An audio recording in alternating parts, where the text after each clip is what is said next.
Hello दोस्तों, कैसे हैं आप लोग? सब बढ़िया, मज़े में सब? चलिए, बहुत अच्छा है। आज का वीडियो बड़ा ही खास है, बड़ा ही इंटरेस्टिंग है, बड़ा छोटा सा वीडियो है, right. Refraction of light through multiple slabs, ठीक है। तो जो इसके क्वेश्चंस बनते हैं बड़े ख़ास होते हैं। मेरी इच्छा थी बहुत दिनों से कि इस पर एक वीडियो बनाया जाए और अपने बच्चों के बीच इसको प्रमोट कराया जाए, उनको बताया जाए, सिखाया जाए। अक्सर डाउट में आता है कि सर ऐसा क्वेश्चन नहीं बनता है, ऐसा क्वेश्चन नहीं। तो ये स्पेशली उन बच्चों के लिए है जिनको प्रॉब्लम है refraction of light through multiple slab. तो उसको शुरू करते हैं। Enjoy this video, okay. तो देखिए, एक बड़ा ही प्यारा सा क्वेश्चन है। देखिए यहाँ पर क्या है ना कि एक पॉइंट ऑब्जेक्ट है, ठीक है।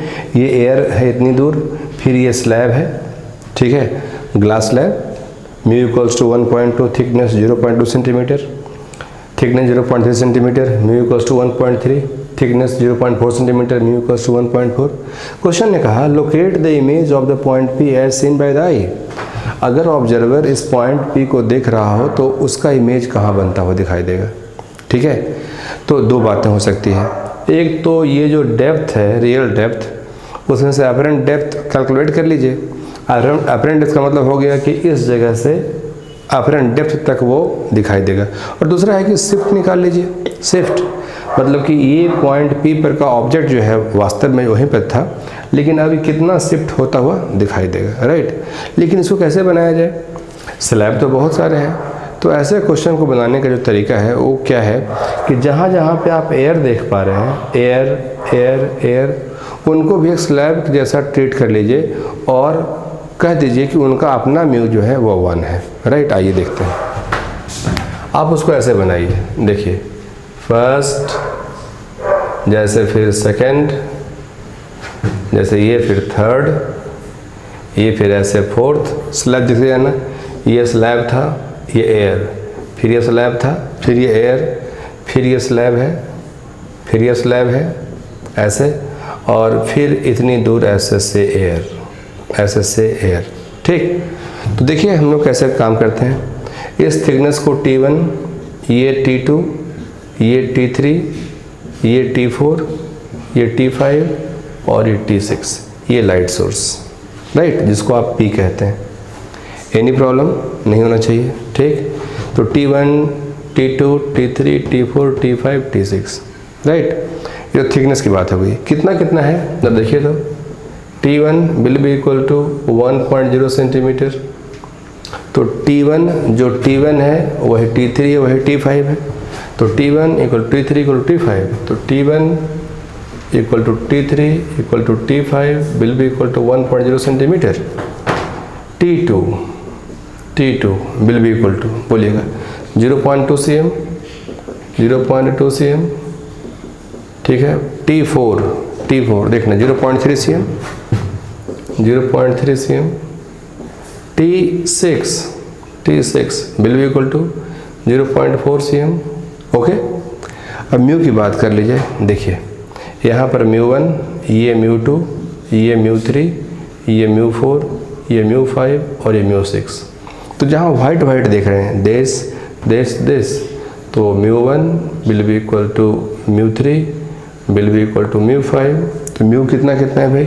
तो वो सब तो 1, राइट। उसके बाद म्यू2, म्यू4 और म्यू6 बताइएगा।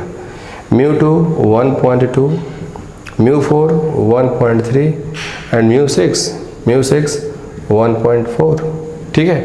तो हम लोग ऐसा करते हैं कि शिफ्ट ही कैलकुलेट कर लेते हैं, मतलब यहाँ से इतना उठा हुआ दिखाई देगा, ठीक है। तो आइए हम लोग शिफ्ट कैलकुलेट कर लेते हैं। शिफ्ट याद आ रहा है फॉर्मूला? बहुत ही इंटरेस्टिंग। ऑब्जर्वर कहाँ पे है? ऑब्जर्वर तो एयर में है, तो म्यू रिलेटिव जब काउंट होगा तो एयर का म्यू कितना होता है? 1। तो देखिए shift will be equal to 1 minus 1 by mu one into T1, 1 minus 1 by mu two T2। ये सिलसिला कहाँ तक जाएगा? T6 तक। तो अब ये सिलसिला कहाँ तक जाएगा? 1 माइनस 1 बाई म्यू6 इंटू T6। अगर ये n तक होता तो हम लोग इसको n तक लेके जाते, राइट। तो ऐसे बात बनती है। अब क्या नहीं पता है बताइए? तो जितना भी म्यू है, म्यू1 से लेकर म्यू6 तक पता है। T1 का जिक्र होगा, T1, T2, T3, T4, T5, T6 वो सब कुछ पता है, बोलो हाँ या ना। ठीक, आप इसको सॉल्व करेंगे तो वो आएगा 0.2 सेंटीमीटर।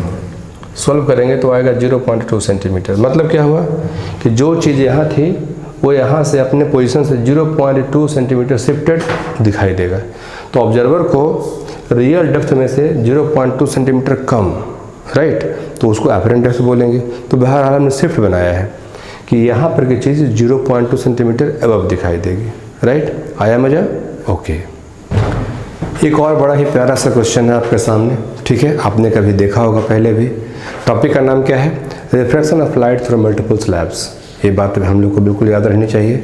और इस क्वेश्चन में स्पेशली रिलेटिव इंडेक्स इक्विवेलेंट का जिक्र है। तो अपने आप में एक नई बात है, अनोखी बात है, तो हम लोग बाकायदा इसको डिस्कस करेंगे। डिस्कस करने के पहले इस क्वेश्चन को जरा समझ लेते हैं। आइए। N transparent slabs are arranged one over other. The relative indices of slabs are T1, T2, T1. अब देखिए ऐसा है कि ये पहला स्लैब सीखना, ये पहला स्लैब, ये दूसरा स्लैब, ये तीसरा स्लैब, और इस तरह से बहुत सारे स्लैब्स हैं, N स्लैब्स हैं, राइट। तो ये इस तरह से ये थिकनेस T1, ये थिकनेस T2, ये थिकनेस T3, ऐसे करते करते ये थिकनेस कितना हो गया? Tn। Any trouble? नहीं। उसके बाद an object is seen through this combination with nearly perpendicular light. Suppose यहाँ पे कोई ऑब्जेक्ट रहा होगा और आप सोच ही रहे होंगे कि सर क्या ज़रूरी है कि ऑब्जेक्ट यहीं पे रहा होगा। आप यहीं पे रख दीजिए ना। तो हमने सिखाया है पहले कि ऐसे सिस्टम में ऑब्जेक्ट को कहीं रखे कोई फ़र्क नहीं पड़ता, राइट। तो ठीक है, तो हमने यहीं पे मान लिया सुविधा के लिए कि ये ऑब्जेक्ट है से P, राइट। उसके बाद find equivalent relative index mu equivalent, ये हम लोग को चाहिए। किस कंडीशन में? किस कंडीशन में? Which will allow the image to be formed at the same place. मतलब ये जितना शिफ्ट प्रोड्यूस करेगा उसका शिफ्ट भी उतना ही होना चाहिए। तो ये ऑब्जर्वर है से, ये ऑब्जर्वर है, ये पॉइंट P को ऑब्जर्व कर रहा है, तो इसके हिसाब से जो शिफ्ट होना चाहिए। तो अगर ये पूरा सिस्टम अगर ऐसा हो, गौर करना, अगर ये पूरा एक ही सिस्टम हो, इस तरह से ये पूरा अगर एक ही सिस्टम हो और वही ऑब्जर्वर हो, जो ऑब्जर्वर पहले था वही ऑब्जर्वर हो, तो अगर इस पॉइंट P का शिफ्टिंग सम टाइम यहाँ है, सपोज I यहाँ बना है, तो इसका भी कहना है कि इसका इमेज यहीं बनना चाहिए, राइट। तो इनका जो म्यू है वो कितना कितना है? इसका म्यू से μ1, इसका म्यू से μ2, इसका म्यू से μ3, अप टू कहाँ तक? μn तक। तो क्वेश्चन ने कहा कि इसकी जो थिकनेस है वो कितनी है? T1 plus T2 up to कहाँ तक? Tn तक, राइट। इसका हमें म्यू इक्विवेलेंट चाहिए, राइट। यहाँ तक आई बात समझ में? बात तो आगे बढ़ाई जाए। ओके, चलिए शुरू करते हैं। आइए, तो म्यू इक्विवेलेंट हमें चाहिए, शुरू करिए। शिफ्ट कैसे शिफ्ट निकालते हैं हम लोग? आइए देखते हैं। 1 माइनस 1 बाई म्यू रिलेटिव, तो ऑब्जर्वर एयर में है तो रिलेटिव इसके बदले में म्यू एयर तो 1 होता है, तो 1 minus 1 by μ1 into T1 plus 1 minus 1 by μ2 into T2। ये सिलसिला चलता रहेगा कब तक? जब तक हम लोग n तक ना पहुँच जाए। तो ये ऐसे हो जाएगा 1 माइनस 1 बाई μn, और ये कितना हो गया? Tn। तो जो शिफ्ट इस केस में आया, जो शिफ्ट इस केस में आया वही शिफ्ट यहाँ भी आना चाहिए according to this line. Okay, तो हम लोग इसको आगे बढ़ाएंगे। चलिए आइए। 1 minus 1 by mu equivalent into T, तो T के नाम पे T टोटल, तो ये कितना हो जाएगा? T1 plus T2 up to कहाँ तक? Tn तक, राइट। अब इसको बाकायदा हम लोग सॉल्व करेंगे, जो आ जाएगा वही आंसर होगा। लेकिन कैसे? देखिए, ये 1 से मल्टीप्लाई करने पर T1 T2 Tn, और यहाँ देखिए T1, यहाँ पर जैसे देखिएगा आप ऐसे T2 T3, तो टर्म कैंसिल हो जाएगा। तो ऐसे बचेगा क्या? यहाँ देखिएगा ये टर्म इस तरह से सोचेंगे हम लोग, ऐसे Tn shift equal to this. तो हम लोग इसको आगे बढ़ाएं। देखिए T1 माइनस T1 बाई μ1, ठीक है, plus T2 minus T2 by μ2, और ये सिलसिला चलता रहेगा कब तक? Tn minus Tn/μn। ओके, इधर देखना है, इधर कितना हो जाएगा बोलना है, T1 + T2, ये सिलसिला चलता रहेगा कब तक, जब तक Tn से मुलाकात ना हो जाए, माइनस T1 + T2 प्लस ये हम लोग इसको लेकर जाएंगे कहाँ तक, Tn तक बाई म्यू इक्विवेलेंट, तो गौर करिएगा, plus T1 + T2 up to Tn, तो ये Tn, ठीक है। तो हम लोग इसको आगे बढ़ाएं, देखिएगा इसके आगे यहाँ ऐसे माइनस कॉमन ले लें, T1/μ1 प्लस T2/μ2, और ये सिलसिला हम लोग Tn तक लेके जाएंगे, ठीक है। ये Tn/μn, this term should be equal to, ये कितना हो गया, ये हो गया T1 + T2 अप टू से Tn by mu equivalent, but with having minus sign, तो ये माइनस से कैंसिल हो गया। तो इसको हम लोग ऐसा लिखें, देखना, summation Ti/μi i = 1 to n, right.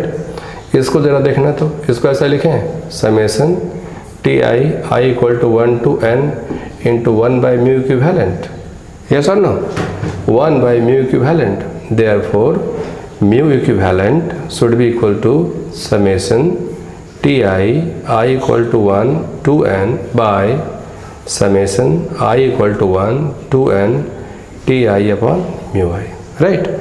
तो ये it is the answer, okay. हम लोग इस तरह से बनाते हैं, ठीक है। तो ये आपसे मैं उम्मीद कर रहा हूँ कि ये वीडियो आपको पसंद आया होगा। तो refraction of light through multiple slabs का ये जो न्यूमेरिकल्स था, बच्चों को डाउट्स रहता है, उम्मीद अब हमारी आपसे ये है कि ये डाउट्स आपका दूर हुआ होगा, प्रॉब्लम ये जो है समझ में आया होगा। Okay, bye.